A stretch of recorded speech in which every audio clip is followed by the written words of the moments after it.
Hello बच्चों, चलिए प्रश्न को देखते हैं। प्रश्न इस प्रकार से है कि हमको पूछा गया है कि इथेनॉल से इथाइल फ्लोराइड की परिवर्तन आप कैसे करेंगे। तो देखिए बच्चों, इस प्रश्न की फिर से दो मुख्य अवधारणाएं हैं। तो जो मुख्य अवधारणाएं हैं उसकी वो ये है कि एक तो आपको एल्कोहल के विभिन्न गुणधर्म पता होने चाहिए, या फिर आपको एल्काइल एल्किल हैलाइडों की बनाने की मेथड जो है वो आपको पता होनी चाहिए, विधि पता होनी चाहिए। अल्कोहल की या तो आपको रासायनिक गुण पता होने चाहिए, या फिर आपको एल्काइल हैलाइडों की बनाने की विधि आपको मालूम होनी चाहिए। और दूसरा, आपको एक अभिक्रिया है जिसका नाम है स्वार्ट्स स्वार्ट्स रिएक्शन, स्वार्ट्स अभिक्रिया। आपको ये मालूम होनी चाहिए। अगर आपको ये मालूम है तो आप बहुत आसानी से बना सकते हैं। तो हमसे पूछा गया है इथेनॉल। इथेनॉल मतलब है C2H5OH। इससे हमको बनाना है इथाइल फ्लोराइड यानी कि C2H5F।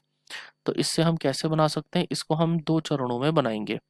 सबसे पहले चरण में हम बच्चों क्या करेंगे कि हम जो है C2H5OH लेंगे, और C2H5OH की अभिक्रिया हम करा देंगे PCl5 से। PCl5 एक क्लोरीनेटिंग अभिकर्मक है।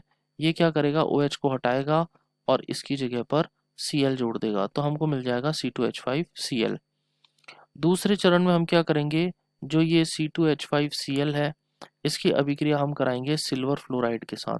ये एक हेलोजन एक्सचेंज अभिक्रिया है, हेलोजन विनिमयकरण की अभिक्रिया है, जिसमें फ्लोरीन क्लोरीन को हटा करके, फ्लोरीन आएगा क्लोरीन को हटा के खुद उसकी जगह पे जुड़ जाएगा। तो ये बन जाएगा C2H5F, और AgCl आपको अलग से मिल जाएगा।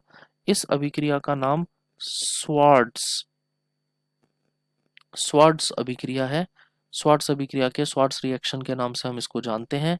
और इस तरीके से हम C2H5OH से, यानी कि इथाइल अल्कोहल से, इथेनॉल से हम इथाइल फ्लोराइड की प्राप्ति कर सकते हैं। तो पहली अभिक्रिया थी जब हमने PCl5 से हेलोजनीकरण करा, क्लोरीनीकरण करा। आप PCl5 की जगह पर और भी दूसरे अभिकर्मक, जैसे PCl5 ना होकर के आप यहाँ पर PCl3 का भी उपयोग कर सकते हैं।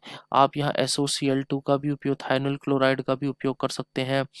अम, ये आप उपयोग कर सकते हैं। और C2H5Cl की AgF के साथ अभिक्रिया में हम आपकी स्वार्ट्स अभिक्रिया का यहाँ पे उपयोग करते हैं। स्वार्ट्स अभिक्रिया से, हेलोजन विनिमयकरण अभिक्रिया से हम इथाइल फ्लोराइड बनाते हैं। आप यदि AgF ना उपयोग करना चाहें तो इसकी जगह पे दूसरे अभिकर्मक का भी उपयोग कर सकते हैं, लाइक Hg2F2 का उपयोग कर सकते हो आप, COF2 का उपयोग कर सकते हो, कोबाल्ट फ्लोराइड का, SB antimony, F SbF3, Hg2F2, इनका उपयोग भी आप कर सकते हैं। तो इस प्रकार से हम C2H5OH से C2H5OH यानी कि इथेनॉल से इथाइल फ्लोराइड की प्राप्ति करते हैं। तो आशा करते हैं आपको समझ में आ गया होगा। धन्यवाद।